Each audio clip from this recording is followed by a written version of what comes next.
Okay, everybody, this is Doug at Jammin J Auto Tire, and we're going to talk a little about shocks and struts. So, the shock absorber is basically designed to reduce what we call spring oscillation.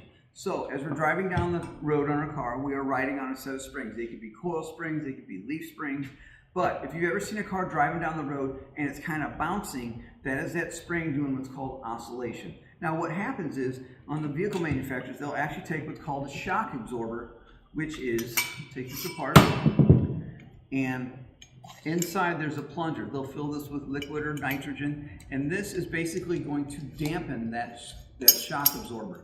So what we're going to do is you'll find one of these shocks somewhere around the spring. Now, the difference between a shock and a strut is the shock will be somewhere close to the spring. The strut is actually going to have the spring and shock all in one. And then there'll be a place for your spindle to bolt up to, and this is actually more the whole part of the suspension, and that is the major difference between them. The strut simply has the spring already on there.